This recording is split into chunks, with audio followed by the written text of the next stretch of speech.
Hi everyone. तो कैसे हैं आप सभी लोग। मैं आशा करती हूँ आप लोग बिल्कुल स्वस्थ होंगे और शांत मन, जोश और जुनून के साथ अपनी प्रिपरेशन को कर रहे होंगे।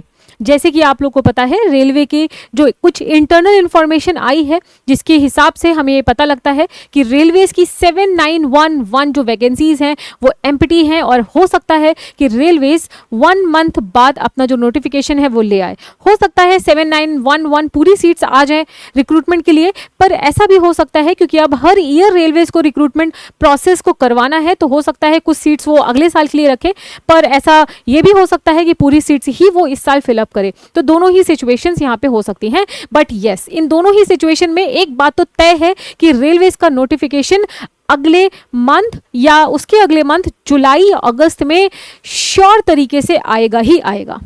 तो आप सभी लोगों ने अपनी प्रिपरेशन स्टार्ट कर दी होगी। तो प्रिपरेशन स्टार्ट करने के पहले आप लोगों को ये जानना बहुत ज़रूरी है कि क्या आप मेडिकली फिट हैं रेलवेज के लिए या नहीं। मैं आपको बता दूं, रेलवेज उन ऑर्गेनाइजेशंस में है जिनका जो मेडिकल फिटनेस टेस्ट है वो काफ़ी तगड़ा होता है। इसमें फिट होना बहुत ज़रूरी है, अदरवाइज आपको रिजेक्ट भी किया जा सकता है। आप देखोगे प्रीवियस ईयर्स में ऐसा कितने स्टूडेंट्स के साथ, कैंडिडेट्स के साथ हुआ है कि CBT 1 क्वालिफाई किया, CBT 2 क्वालिफाई किया, उसके बाद डॉक्यूमेंट वेरिफिकेशन हुआ, उसके बाद जब मेडिकल में गए तो वहां से उन्हें रिजेक्ट होना पड़ा। और ऐसी सिचुएशन में किसी भी व्यक्ति को बहुत बड़ा झटका लगता है। इस वीडियो को बनाने का पर्पस सिर्फ इतना ही है कि आप प्रिपरेशन स्टार्ट करने के पहले ही, आई नो दैट काफ़ी ईयर से हो सकता है बहुत सारे कैंडिडेट्स या आप स्वयं ही इस नोटिफिकेशन का या रिक्रूटमेंट का इंतज़ार कर रहे हो, बट इस प्रिपरेशन स्टार्ट करने के पहले, अपना टाइम, अपना एनर्जी स्टार्ट करने के पहले आप एक बार ज़रूर देख लें कि क्या आप इसके मेडिकल टेस्ट में फिजिकली फिट हैं भी या नहीं हैं। और येस, अगर नहीं है तो बेटा आप अपनी एनर्जी को, अपने टाइम को ऐसे डायरेक्शन में अलाइन करिए जहाँ पे आपको फ्रूटफुल रिजल्ट मिले, क्योंकि अगर नहीं है तो लास्ट में आपको पूरी मेहनत करने के बाद पूरा 1 year 2 year what preparation that you are doing, बेटा हो सकता है वो बिल्कुल जीरो हो जाए और आपके हाथ पे कुछ भी ना लगे। ठीक है, तो बहुत ज़रूरी है कि आप एक बार देख लें कि आप मेडिकली फिट है या नहीं है। ये बहुत छोटा सा वीडियो 10 से 15 मिनट का मैं रखने की कोशिश करूंगी। मैं आपको बहुत ही सिंपल लैंग्वेज में समझाने की कोशिश करूंगी कि रेलवेज के मेडिकल स्टैंडर्ड्स क्या हैं, आप उन्हें एक बार ज़रूर देख लें। ठीक है, तो चलो स्टार्ट करते हैं। मैं आपको बता दूं, अगर आप लोगों ने मेरा टेलीग्राम ग्रुप नहीं ज्वाइन किया है वो ज्वाइन कर सकते हैं, मीनू मैम PW। और उसके साथ साथ ये जो भी सेशंस मैं लेती हूँ उन सारे सेशंस की जो PDF है वो आपको इसी टेलीग्राम ग्रुप में मिलेगी। तो आओ चलो देखो, रेलवेज में सबसे पहले CBT 1 होता है, आपको इसको क्लियर करना होता है, क्वालिफाइंग नेचर का होता है। CBT 2 डॉक्यूमेंट वेरिफिकेशन, उसके बाद आता है मेडिकल एग्जामिनेशन। मोस्ट लोगों को लगता है कि मेडिकल एग्जामिनेशन तो कुछ होता ही नहीं है और मैं तो इसे पास ही कर लूँगा, बट नहीं बेटा, आप एक बार इसको ज़रूर देखें, वरना एक ऐसी सिचुएशन राइज हो सकती है जो कि आपको बिल्कुल भी अच्छी ना लगे। तो चलो स्टार्ट करते हैं। देखो यार, रेलवेज अपनी नोटिफिकेशन जो है वो कई जोन्स में निकालता है एंड कई डिपार्टमेंट वाइज निकालता है। तो आप देख सकते हो यहाँ पर, आपको यहाँ पर पोस्ट दिख रही होगी कि कौन सी पोस्ट के लिए कौन सा मेडिकल, देखो RRB JEE मेडिकल स्टैंडर्ड जो कि रिक्वायर्ड होता है। मान लीजिए आप JEE civil design drawing and estimation में अप्लाई कर रहे हैं तो आपको C1 मेडिकल फिटनेस चाहिए। आपको JEE वर्क्स में कर रहे हो तो आपको C1 अगेन चाहिए। B1 आपको चाहिए JEE सिविल में। आप देखोगे ट्रैक मशीन में अगर आप अप्लाई कर रहे हो तो A3 वाली आपको मेडिकल फिटनेस चाहिए। मैकेनिकल डिज़ाइन ड्राइंग में अगर है तो C1। तो जब भी आपका नोटिफिकेशन आएगा जुलाई या अगस्त में, आप सबसे पहले इनके नोटिफिकेशन में ये देख लीजिएगा कि वो किस पोस्ट में कितनी सीट्स हैं, एज वेल एज कौन सा मेडिकल स्टैंडर्ड यहाँ पे रिक्वायर्ड है, और अपने आप को एक बार टेस्ट करवा लीजिएगा। बहुत ईजी है टेस्ट करवाना ये। ठीक है, अब यहाँ पर देखो स्टार्ट करते हैं कि क्या है medical standard for the different post of railways. ये जो यहाँ पर दिया हुआ है ये आपको रेलवे की वेबसाइट में मिल जाएगा। आप यहाँ पे देखोगे मेडिकल स्टैंडर्ड मेंशन्ड है। सबसे पहला A3 standard, B1, B2 and C1 standard. सबसे पहले आता है आपका general fitness. General fitness physically fit in all respect. देखो ये खतरे की घंटी नहीं है, क्योंकि यहाँ पर बहुत टेस्ट होते हैं, जैसे आपका पाइल्स का टेस्ट होता है, डायबिटीज़ का टेस्ट होता है, हाइड्रोसील टेस्ट होते हैं। लेकिन अगर उसमें कुछ दिक्कत आती भी है तो रेलवेज आपको ऑपरेशन सजेस्ट करते हैं या आपको टाइम देते हैं 2 मंथ्स, 3 मंथ्स, 5 मंथ्स, जैसा भी रेलवे के अपने जो इंटरनल डॉक्टर्स होते हैं, इंटरनल हॉस्पिटल से वहीं पर ये टेस्ट होते हैं बेटा।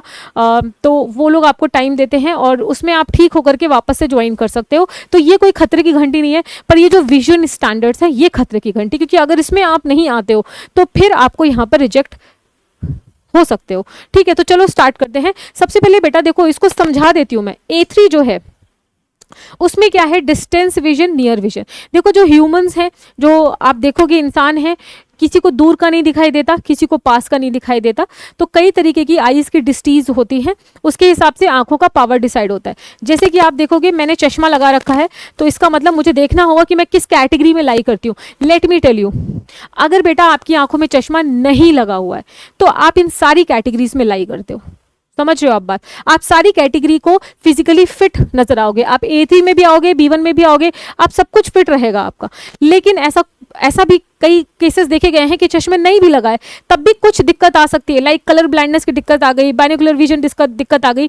तो आपको देख लेना चाहिए। अगर आप चश्मा पहन रहे हो तो बेटा ये टेस्ट प्रिपरेशन के पहले डेफिनेटली देख लो, और देख लो कि कौन से तुम किस कैटेगरी में लाई कर रहे हो। और अगर चश्मा नहीं पहनते हो तब भी मैं यही सजेस्ट करूंगी कि आप एक बार देख लीजिए कि आप लाई करते हो या नहीं करते, क्योंकि इसके नीचे भी कुछ टेस्ट दिए हुए हैं, हो सकता है उसमें कोई दिक्कत हो और आपको पता भी ना हो कि वो दिक्कत है, वो डायरेक्टली वहीं जाकर के पता लगे। ठीक है, तो जितने भी कैंडिडेट्स को स्पेक्स लगता है मेरी तरह, वो एक बार देख लेंगे। देखो सबसे पहले डिस्टेंस विजन आपकी, अगर A3 कैटेगरी मेडिकल स्टैंडर्ड में आप लाई करना चाहते हो तो 6/9 आपका विजन होना चाहिए, और विद और without glasses. Let me tell you, अगर आपको चश्मा लगता है बेटा और चश्मा लगाने के बाद आपकी अगर विजन 6/9 है तो भी आप A3 कैटेगरी में आते हो, बशर्ते आपके जो चश्मे का पावर है वो 2 डायोप्टर से ज़्यादा नहीं होना चाहिए। जैसे मैं जो चश्मा, देखो मैं चश्मा लगाती हूँ, मेरा पावर -0.5 है ना, तो मैं 2D के नीचे ही है, और अब मेरा जो विजन है 6/6 है, ये मुझे पता है।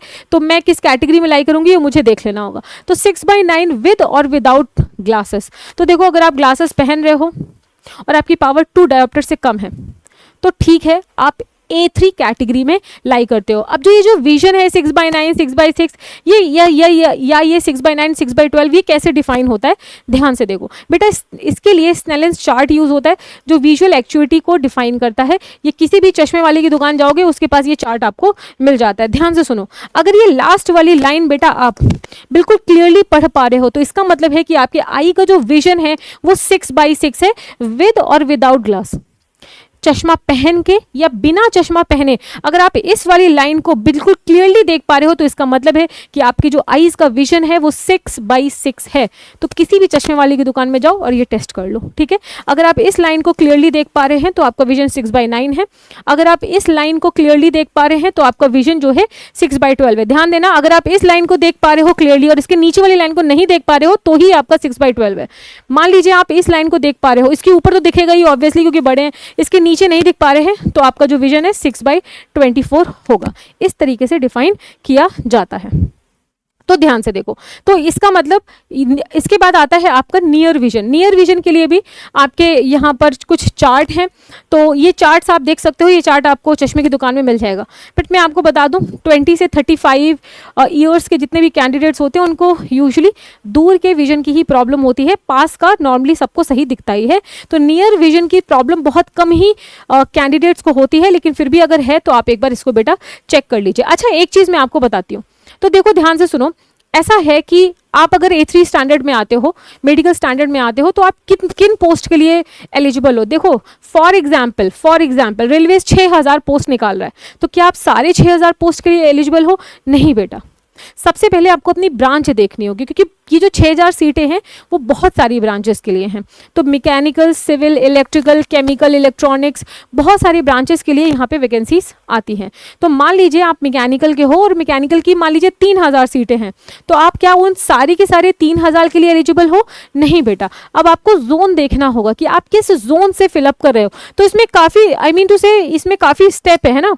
देखो सबसे पहले नंबर ऑफ पोस्ट, जितने भी टोटल नंबर ऑफ पोस्ट हैं क्या आप उनके लिए वैलिड हो, एलिजिबल हो? नहीं बेटा। आपको सबसे पहले अपनी ब्रांच देखनी पड़ेगी। ठीक है, आप किस ब्रांच के हो। मान लो 6000 पोस्ट निकली, 6000 में आपकी जो ब्रांच है मैकेनिकल 3000 पोस्ट है। ठीक है, उसमें भी क्या सब में एलिजिबल हो? नहीं बेटा, आपको जोन देखना पड़ेगा। ठीक है, आपको देखना होगा इन 3000 वैकेंसीज में आपके जोन, जिस भी जोन से आप अप्लाई करो उसकी कितनी वैकेंसी है। मान लो फॉर एग्जांपल आपने इलाहाबाद जोन से अप्लाई किया, मान लो 1200 सीटें हैं इलाहाबाद जोन में। ठीक है, अच्छा ये सिर्फ एग्जाम्पल है, इसको एक्चुअल नहीं मानना, मैं आपको समझाने के लिए एग्जाम्पल ले रही हूँ। ठीक है, अब क्या आप सारे के सारे 1200 में एलिजिबल है? नहीं बेटा, अब आपको देखना पड़ेगा डिपार्टमेंट, ठीक है। उस डिपार्टमेंट में मान लो A3 स्टैंडर्ड चाहिए और उसके लिए 200 सीटें हैं, तो यस बेटा, अब आप इन 200 सीट्स के लिए एलिजिबल हो। तो देखो, चश्मा लगा हुआ है तो जरूरी नहीं है कि आप एलिजिबल नहीं हो बेटा, आप डेफिनेटली एलिजिबल हो, बट आप कुछ सीट्स के लिए ही एलिजिबल हो। और मैं आपको बताती हूँ, ये बहुत ज़रूरी है कि फॉर्म फिलअप करने के पहले आप देख लें कि आप मेडिकली किस मेडिकल स्टैंडर्ड में लाई कर रहे हो। तो आप ये देख लो कि out of all the vacancies किस जोन में, किस डिपार्टमेंट में जिसमें आप वैलिड हो, कितनी मैक्सिमम नंबर ऑफ सीट्स हैं, और जिस भी जोन में, जिस डिपार्टमेंट में, जो मेडिकल फिटनेस में आप लाई कर रहे हो, जिस जोन में सबसे ज्यादा सीट्स हो ना, आप उसी जोन में अप्लाई करो, क्योंकि फिर बाकी जोन में अप्लाई करने कोई फायदा नहीं ना, वैसे रिजेक्ट हो जाओगे। समझ गए बात को? ये एक तरीका है आपको फॉर्म को फिलअप करने का, ठीक है। तो चलो आगे चलते हैं। उसके बाद देखो बेटा, must pass colour vision, binocular vision, night vision, myopic, और भी बहुत सारी चीजें। बहुत से नहीं, कुछ ऐसे स्टूडेंट्स भी होंगे जिनको चश्मा नहीं भी लगता होगा, फिर भी हो सकता है बाइनोकुलर विजन की प्रॉब्लम हो, नाइट विजन की प्रॉब्लम हो, कलर विजन की प्रॉब्लम हो, तो फिर बेटा आपका दिक्कत हो सकता है, आप रिजेक्ट हो सकते हो। इसलिए आप एक बार पहले देख लीजिए। तो आप देखो, सबसे पहले नाइट विजन टेस्ट। देखो, रेलवेज में ये बहुत ज़रूरी है कि आप इस टेस्ट को पास करें। कुछ ऐसे कैंडिडेट्स होते हैं जिनको दिन में सब कुछ दिख रहा होता है, पर जैसे जैसे शाम आती है उनको धुंधला दिखने लगता है। इसमें हम ये कहते हैं कि नाइट विजन में प्रॉब्लम है। अगर ऐसी प्रॉब्लम है तो बेटा आप फिजिकली फिट या विजन वाइज आप फिट नहीं हो रेलवेज के लिए। उसके बाद आता है आपका इशिहारा टेस्ट, जिसको हम कलर ब्लाइंडनेस का टेस्ट कहते हैं। इस टेस्ट में बेटा आपको कुछ ऐसी तस्वीरें दिखाई जाती हैं और उसमें कहा जाता है कि पढ़ के बताओ क्या लिखा है। जैसे इसमें 25 लिखा है, इसमें 29 लिखा है, इसके 45 लिखा है, 56 लिखा है, ये 6 लिखा है और ये 8 लिखा है। मैंने ये सबको सही सही बता दिया। इसका मतलब ये है कि मेरे अंदर कलर ब्लाइंडनेस नहीं है। तो कलर ब्लाइंडनेस नहीं होना चाहिए बेटा, विद और विदाउट ग्लास, ठीक है। नेक्स्ट आपका आता है बाइनोकुलर विजन टेस्ट। इसमें बेटा कुछ कुछ विजन टेस्ट होते हैं, जैसे आपने देखा होगा कुछ लोग ऐसे होते हैं जो साइड में देख रहे होते हैं, तो ऐसा लगता है सीधे देख रहे हैं, या सीधे देख रहे होते तो ऐसा आंख की जो ब्लैक कलर वाली जो प्यूपिल है ना, वो डिफ्लेक्ट हो जाती है, एंगल उसका ठीक नहीं बैठता है। तो एक आई बंद करके वो एंगल सेट करवाया जाता है और देखा जाता है कि क्या वो एंगल सही बन रहा है या नहीं बन रहा है। तो ये भी टेस्ट करवाना आपके लिए बिल्कुल ज़रूरी है अगर ऐसी प्रॉब्लम है तो। उसके अलावा मायोपिक और मीसोपिक टेस्ट भी होता है, ये भी आपको टेस्ट पास करना ज़रूरी है। उसके बाद बेटा देखो कुछ फिजिकल टेस्ट भी आते हैं यहाँ पर। देखो, physically fit in all respect, ये भी मैं फटाफट से आपको बता देती हूँ। सबसे पहला है आपका डायबिटीज़ का टेस्ट। बेटा अगर फर्स्ट ग्रेड की या फर्स्ट अभी तुरंत प्रीबायोटिक रीजन में है तो रेलवेज आपको अलाउ करती है, बट अगर थर्ड स्टेज डायबिटीज़ है तो यहाँ पर रेलवेज आपको रिजेक्ट कर सकती है। तो अगर डायबिटीज़ है तो आप पहले उसको चेक करवा लीजिए और उसको बिल्कुल लिमिट में रखिए। उसके बाद बेटा आपका हाइड्रोसील टेस्ट होता है। ये बेसिकली मेल कैंडिडेट्स के लिए होता है, जिसमें कि टेस्टिकल्स का वाटर लेवल को चेक किया जाता है। ये भी बिल्कुल परफेक्ट होना चाहिए, अदरवाइज आपको यहाँ पर रिजेक्ट किया जा सकता है। But let me tell you, ये जो भी टेस्ट है, फिजिकल टेस्ट जो है, वो उनमें बहुत कम संभावनाएं होती हैं कि रिजेक्ट किया जाए, क्योंकि इन दैट केस डॉक्टर्स के सलाह के साथ रेलवेज आपको टाइम देता है ऑपरेशन करवाने का या उसको ठीक करने का। तो बेटा ना ही हो तो ज़्यादा अच्छा है, ठीक है, सारे जो आपके फिजिकल टेस्ट हैं। उसके बाद हेमोरॉइड का टेस्ट होता है, जिसे हम पाइल्स कहते हैं हिंदी में, इंग्लिश में पाइल्स कहते हैं। तो ये भी नहीं होना चाहिए। अगर है तो वो आपको टाइम देंगे, आपको दवाइयाँ बताएंगे, आपको उसका इलाज करना होगा। उसके बाद रिब्स के भी टेस्ट होते हैं बेटा। इसमें देखा जाता है कि हड्डी वड्डियाँ बिल्कुल सही से अलाइन है या नहीं है।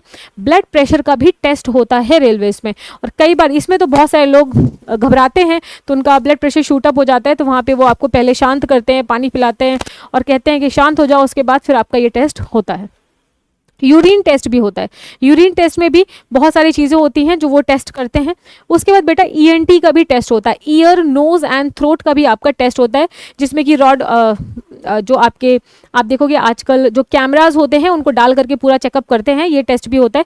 इसको भी आपको पास करना पड़ेगा। लेकिन जो विजन वाला टेस्ट है वो सबसे ज़्यादा इंपॉर्टेंट है, उसे आपको अपने आप को टेस्ट करा लेना चाहिए। बाकी वाले तो एक बार फिर भी चल जाएंगे, लेकिन विजन वाला टेस्ट बिल्कुल भी नहीं चलेगा बेटा। तो ये मैंने यहाँ पर आपको मेडिकल टेस्ट के बारे में बता दिया है। तो देखो यार, आप तैयारी के पहले ये बहुत ज़रूरी है कि एक बार आप करवा ले, to be on the safer side, कि हाँ भाई ऐसा कोई नहीं होगी situation.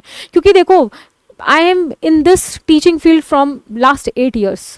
And I am seeing in front of me so many people getting rejected out of so many reasons. मेरे खुद के फ्रेंड सर्कल में इतने लोग रिजेक्ट हुए हैं कि यार डर लगता है ये सोच करके भी, यार आप इतनी मेहनत करो, सब कुछ क्वालिफाई करो, उसके बाद आप रिजेक्ट हो जाओ।